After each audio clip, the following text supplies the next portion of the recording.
Chapter 6. One Shining Goal.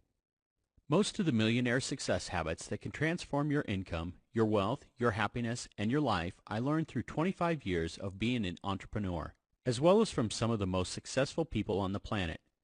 These habits will help you acquire wealth that is not just abundant with money, but abundant with all things this wonderful life has to offer. In this chapter, I want to go deeper into your next level of wealth opportunity. Whether it involves pursuing a career, starting your own business, or inventing the next level of you.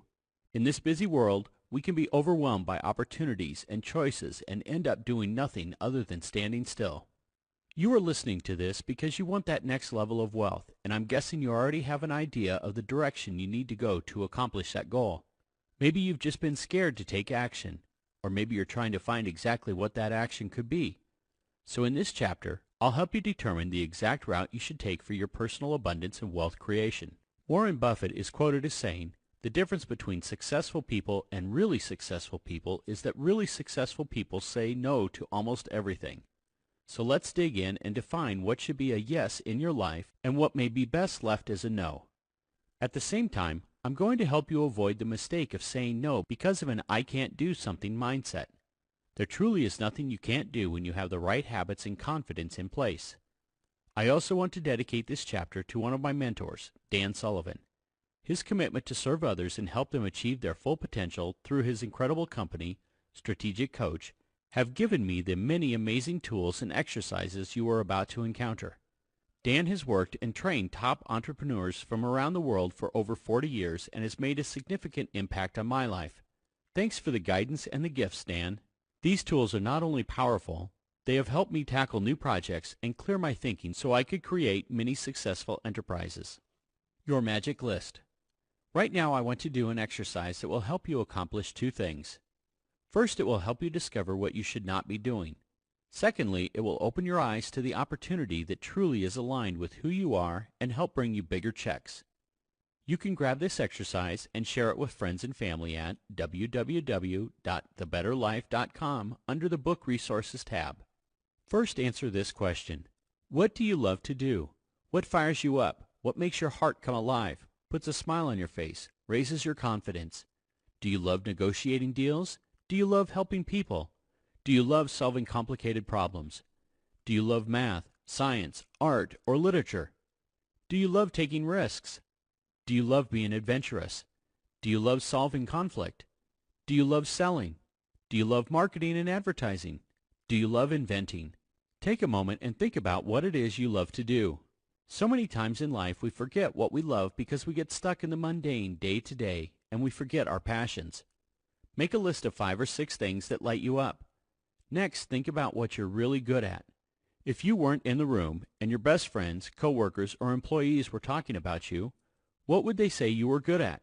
Would they say you could walk into a room when there's a problem and solve it? Would they say you're meticulous, someone who measures twice and cuts once? Would they say that you have an ability to try something new, and that while you're a risk taker, you're an educated risk taker? Maybe you're good at solving problems, creating ideas, developing ideas, or putting processes in place. I don't know what you're good at, but you do. Write down what comes to mind. Next, we need to talk about money, and big money at that. What thing in your life, if you just took action on it, would bring you the biggest check? Is it advancing the career that you are in, starting your own business, or taking the business you are in to the next level? It could be getting a promotion at your current job. Maybe it's getting a loan or hiring a marketing expert to help you create more sales in your business.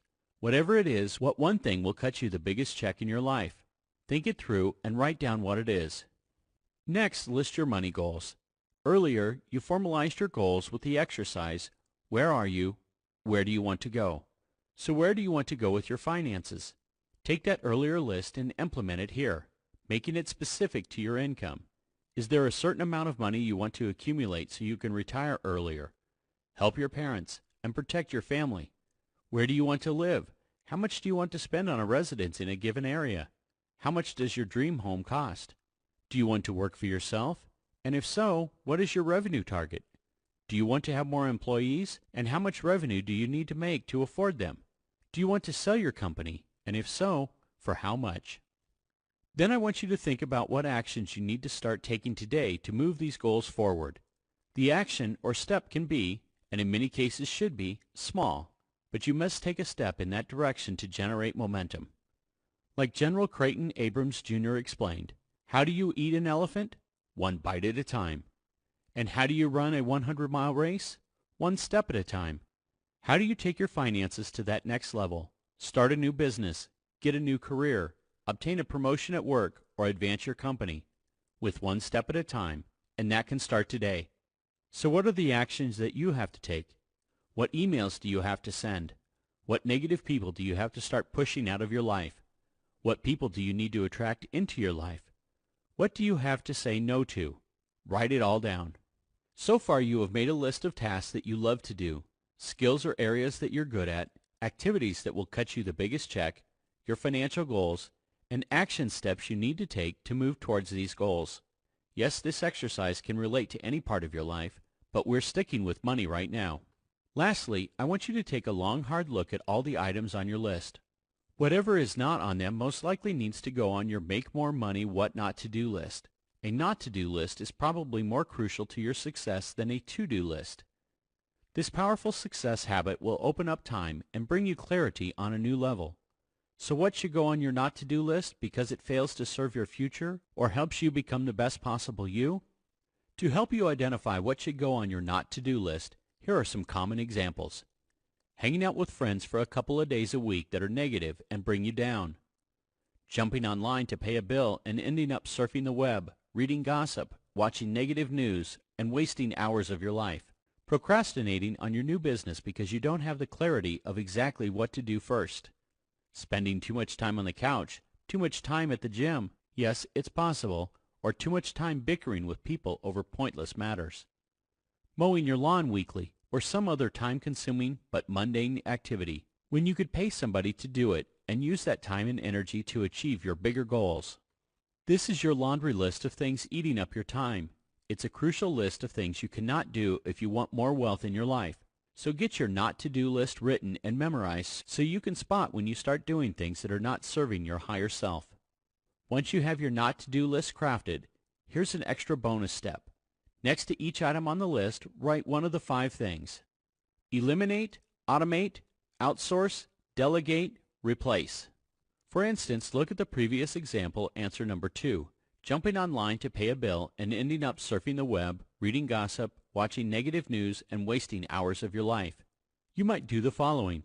Automate all bill paying. Take a few hours and set up autopay or delegate someone in your family or possibly an employee to handle all bills and check them once a month. For online surfing, you might write, eliminate, or replace with positive, uplifting messages that fuel my goals and my why. The wrong habits are much easier to change when you have a plan to bump out and replace what is not serving you with the things that can empower you. This gives you the tool to figure out the best course of action to get rid of the not-to-do list items and replace them with empowering success habits. I've met 0 entrepreneurs who are billionaires or multimillionaires that hate what they do. They all do things that they love and stuff that they are good at, which fuels their passion. They all have figured out what can cut them the biggest checks. They have goals and they know where they are going. Lastly, every day they take action steps toward their goals and aspirations.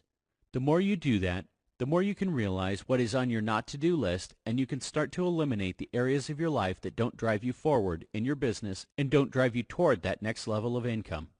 I told you in the beginning of this book that I don't have a magic money machine. However, you might, and in most cases you do. To activate that machine, cut out what you shouldn't be doing. I love the phrase, I'd rather give a B-level opportunity to an A player than an A-level opportunity to a B or C player. You have the ability to be that A player. You have opportunity after opportunity at your feet to take your life, your wealth, your abundance to the next level. How? By focusing on staying away from your not-to-do list and gravitating towards your to-do list. Pushing past the fear. Next levels are always scary. To go from kindergarten to first grade is scary. Going from 8th grade to high school is scary. Graduating 12th grade and making your way to college is scary. It's scary dating someone new. Scary getting engaged. Scary getting married. Scary having kids. Buying a first house. Starting a new job. Starting a new life. meeting new friends, or even just riding a bike when you're 3. You get my point. Every change, every next level is scary. But we have our biggest breakthroughs when we push through the scary changes, don't we? Our next level is always on the other side of an obstacle and always on the other side of a challenge. The people who are afraid to go through the challenge are the ones that stay stuck in their lives. How many people do you know who were rising in their careers, whose incomes were increasing and were becoming happier, and then they hit a wall? Maybe they encountered an obstacle they couldn't get around, or a challenge that they didn't know how to meet. More likely, their fear of the obstacle or challenge stopped them in their tracks. What they didn't realize is that their next level of life was most likely right on the other side of whatever barrier caused them to become stuck in place. So let's do the DOS. So how do you overcome the fear of starting your own business, advancing your career, getting a promotion, or taking your business to the next level? You have a couple of options. One way is the DOS conversation. It stands for Dangers, Opportunities, Strengths. This is one of those exercises I learned many years ago from Dan Sullivan, and that's why this chapter is dedicated to him. I've altered this exercise from Dan's original concept so that it suits our purposes here. Here's how it works. To do this exercise, you can go to www.thebetterlife.com and use the DOS worksheet. However, if you just want to create your own worksheet, make 3 columns with one small line at the top for DOS headers. Then on the header line, write dangers on the left, opportunities in the middle, and strengths on the right. Across the very top of the page, write your financial goal. It could be something like starting an online trading business that does $100,000 in profit year 1. Whatever it is, it needs to be specifically yours. Now I want you to think of all the dangers and all the fears that you have regarding the goal you have set for yourself. Is the danger that you don't have money to start? Is it that there's too much competition? Is it that you feel maybe you're not smart enough? Do you worry that you may not have the support from your family? Do you fear that if you focus on money, maybe you'll become a different person? Whatever your dangers and fears are, list all of them right now and think about what stands in your way of reaching your goal. This will allow you to visualize the fears that are paralyzing you from taking action, the exact things that are holding you back from starting or expanding a business, or even simply making more money. Next, go to the opportunities column and shift your mindset, thinking nothing but optimistic thoughts. What are the opportunities that you have by creating this business? What are the things that drive you and excite you about the goal that's written across the header? Is it a niche market where you know you could do great? Will it give you the security, the freedom, and the time with your family that you're looking for? Would it allow you to finally reinvent yourself, get out of the job you dislike, take your company to the next level, and finally make more income? Just thinking about these opportunities should excite you. So you found the dangers, you found the opportunities. Now I want to move on to your strengths. What are the strengths you possess that could help you achieve your goal? Borrow from the What's Cool About Me section we did previously, or create new ones that are just business related. Maybe you're a great manager of people or a great problem solver. Maybe you're an action taker and people look up to you for that. Perhaps you're skilled at acquiring knowledge and turning it into wisdom. As someone who sought out and is listening to this book, this is likely one of your strengths. Maybe you're a follow-through person and never procrastinate. Or maybe you're a quick learner. You read something, absorb the lesson, and can put your knowledge into practice. You read something, absorb the lesson, and can then put your knowledge into practice. Now you have a crystal clear list of your dangers, your opportunities, and your strengths. That's the power of this exercise. You get to see that, yes, some dangers exist, but that's the price of growth, both here and in all areas of life. But I hope this exercise helps you see in one glance, on one piece of paper, that your opportunities and your strengths will usually outweigh the dangers. Stand with pride, say it out loud, and maybe even pound your chest and say, "No way am I going to let those hold me back from the opportunity to evolve my life and my finances." Do you want those opportunities to die, or even worse, miss your chance to pounce on them like you may have missed them in the past? Heck no. You truly have so many options to live your true purpose. The opportunity to make more money, protect your family, and live the life you desire is now. Carpe diem. Seize the moment. The UA Unique Ability Circle. Now that you have one specific goal in mind that can cut you the biggest check and take you to that next level of wealth and prosperity, we must find out how you can make the time to take actions towards that goal, as well as what specific areas of your life best serve that goal. And the way to do this is by creating your unique ability circle. Unique ability, and much of what I share here, is once again a wonderful brainchild of Dan Sullivan.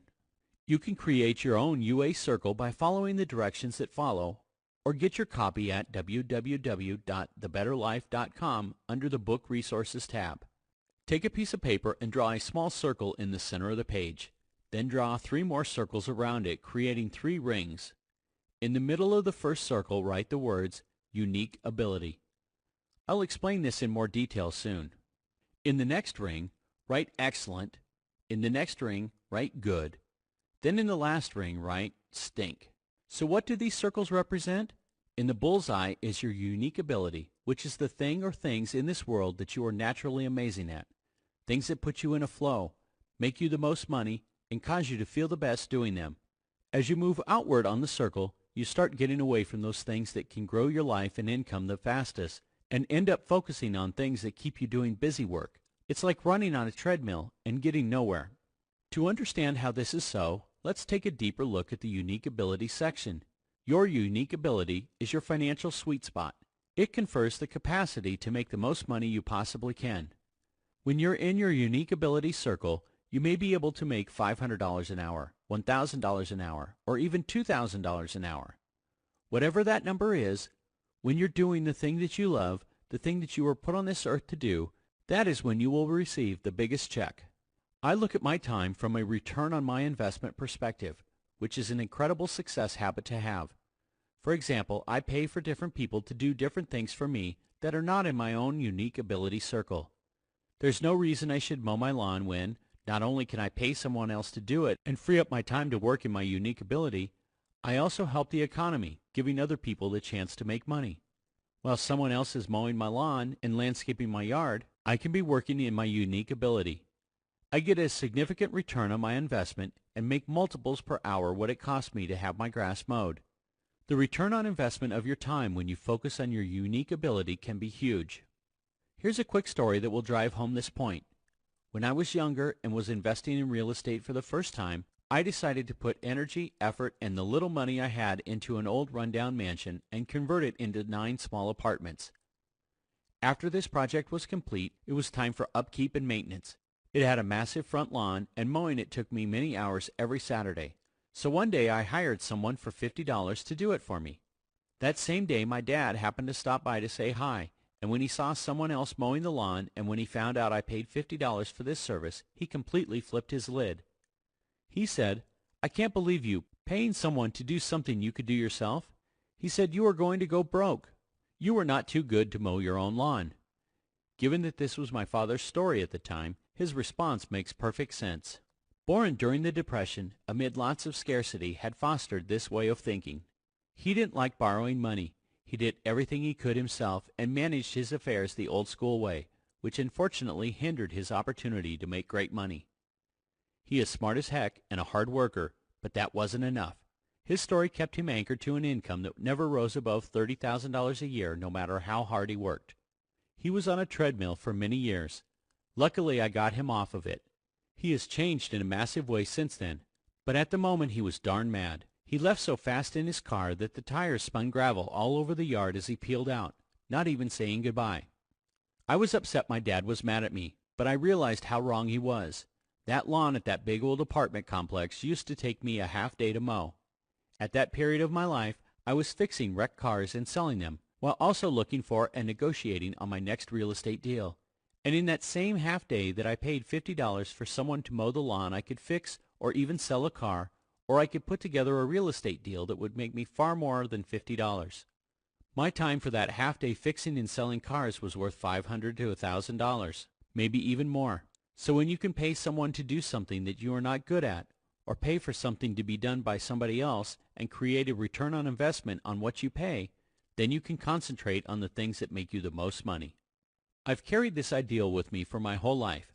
Some people may look from the outside and say, "Well, Dean, you have money. You can easily hire people to do things."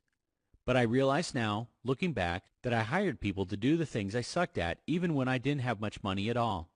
I knew from a young age that if I could hire a personal assistant to book my travel, to pick up my dry cleaning, to buy me groceries, to get my house taken care of, then I could work in my unique ability zone and make the most money possible.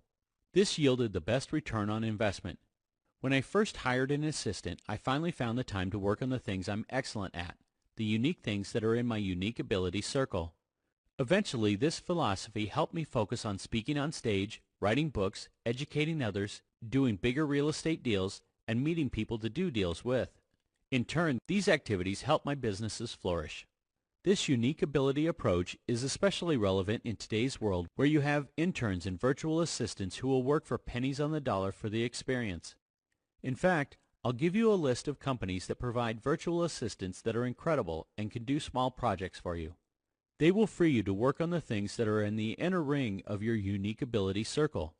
This list can be found at www.thebetterlife.com under the Book Resources tab. Think about how you spend your time. What things can you say no to that are not in your unique ability circle that will then allow you to say yes to the things that make you feel the best and can make you the most money? Because I promise you, when you learn to say no to things that don't take your wealth to that next level, you will find yourself accomplishing your income goals faster than imagined. So if you took the time, and I hope you did, to create the visual circle or went to our website and grabbed the worksheet, start filling it in.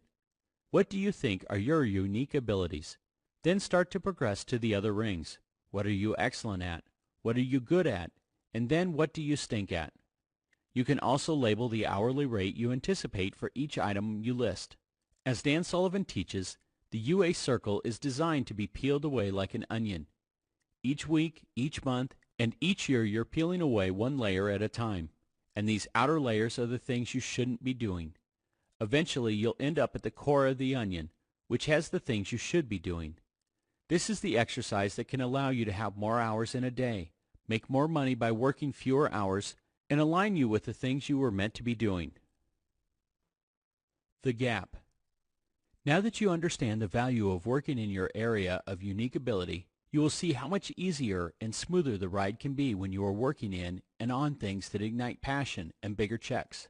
In theory, you wouldn't ever again fall into a funk or feel insecure. Oh, how I wish it were that easy. As much as I hope this is true, I know that we all fall into a funk at one point or another. We all will have self-doubt and think we're not good enough. Most of us relapse, thinking that we're not living up to our full potential and that we can't do something. And because I know this to be true, I want to go through an exercise that Dan calls the gap. The gap is the funk we all fall into and the funk that stops us dead in our tracks.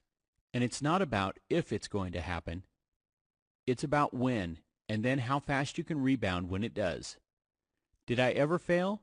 Absolutely. I failed a ton in my life, but the thing I did best was that I failed fast and I had a quick rebound rate. And there is a way that you can strategically get out of your funk quickly and back on track using a tactical process that will become a habit. Let's face it, we constantly chase an ideal, or even more commonly, perfection. We are chasing the perfect finances, perfect body, perfect parent, perfect spouse, perfection in all aspects of ourselves. You know exactly what I'm talking about. When you're hitting the gym and looking good, you stop and realize you're not spending enough time with your wife or husband, and you criticize yourself for neglecting this person you love. Or your relationship is great in so many areas, but you hate your job, or you're not making enough money, and you give yourself a hard time about this failing. Or you're making all the money in the world, but you're not the parent you always wished you could be, and you beat yourself up over it. And why is this? We all have major accomplishments in our lives, but when is the last time you celebrated one of them?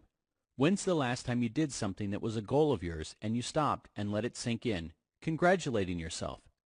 When was the last time you said, I'm going to do something in the next 90 days, and you did it and you rewarded yourself? I bet you haven't done these things in a very long time. In our culture and society, when we complete our goals, we immediately look to the next thing we haven't accomplished. Maybe you got a promotion or started your own business in the last year. You should be celebrating. But instead you respond to this achievement by saying, yeah, but I neglected my kids. I need to work on my relationship with my kids more. Then you get a relationship going with your kids and you look down and you notice you're a bit overweight and you say, Yeah, I'm closer with my kids, but now look at my gut. We start creating this imaginary perfect person in our minds, and we're always falling short of it, and it immediately puts us in the gap. It's like we are all stuck chasing the sunset. No matter how fast you go west, you can never catch the sunset. The same holds true with trying to reach this imaginary perfect person state. We are chasing an impossible task and setting ourselves up for disappointment and depression. I want you to think about it this way. When we compare ourselves against our imagined perfect selves, we will always come up short. When we compare ourselves to the perceptions we have of others, we lose confidence and we start to fall into a funk. We start saying things like, I could never have a family as loving and perfect as my neighbors. Or we say things like, I may be making the money I want, but it's not as much as John or Mary is making. And in most cases, we don't know what's happening in other people's lives and what they are dealing with behind closed doors. So who are we to use them as a role model when we don't know the facts? It's just a habit many people fall into, and it sets us up to feel less capable, successful, happy, wealthy, and wise than John or Mary. So whether the funk comes from comparing ourselves to the perfect us or someone else, here's how you get out of this comparative hole fast and effectively. First, look at where you are right now in life. What have you achieved? What have you accomplished? What have you done great? And whenever you think you're sliding into this gap of not feeling good enough or that you haven't accomplished enough, the secret is looking backwards. Remember all you've done in your life to get where you are today. Look at all the crap that was thrown your way that you overcame and got through, because you truly have accomplished so much amazingness in your life. Understand how much you've evolved. Fill your soul with self-appreciation for what you've done. Even when thinking about your past mistakes, recognize that you got through them and you're still here standing tall. You didn't give up, and you surely didn't crawl into a hole and hide. You're still chugging away, you're still pushing, you're still persevering, and in my book that's pretty damn amazing. If I were going to be in a room with thousands of people, I'd want you to be in that room. Why? Because you made the choice to listen to this book, which means that you want to move forward in your life. That says a lot about who you are, since most people wouldn't even make the effort. So when you're trying to chase the horizon and chase the perfect version of you, and you fall into a funk, stop, mentally turn around, and remind yourself what an impressive person you are and all the things you've done to get where you are today. The quicker you can make it a habit to turn around and focus on how far you've come rather than comparing or berating yourself, the quicker you can make that funk disappear. When you get out of your funk quicker, you have the ability to rebound faster and to get back on track, working on things that serve your true vision. Think about this. Do you know why the ideal person and that perfect version of yourself are there? It's not to judge your current state against them and beat yourself up over what you haven't accomplished. No, they're there for you to use as the source of your goals. If you're coaching your kid's Little League team and you look down and you see a little belly below, don't beat yourself up and say, "Ugh, I am fat, I can't believe this. How lazy must I be?" No, you just take what you see and then you use it as a new goal on your list. Don't judge yourself, but rather see something you know needs your attention and then apply actionable steps to it. You say to yourself, I'm going to lose 5 pounds in the next 2 weeks by giving up sugar and dairy. Oh, and I'm also going to run on the treadmill 3 days a week. How much better is that than saying, I'm fat and I failed? The secret is to pull goals from the ideal version of you, but don't ever compare yourself to the ideal. These are two completely different things. We've covered a lot of ground in this chapter, but what I hope you hold on to most is the idea of one shining goal and how it can take you where you want to go financially. If you set that goal firmly in your mind, if you identify what you should and should not do, then you'll reach the abundant life you've dreamed about. The exercises I've shared, the DOS conversation, the UA circle, the gap funk, all will help you reach that one shining goal. It's like a beacon in the night. Its brilliant light helps steer you towards it. Of course, that light alone isn't enough. You don't just need to know where you are going. You need additional elements to make your journey safe and fast. In the next chapter, I'll share with you 2 of these elements, attraction and persuasion.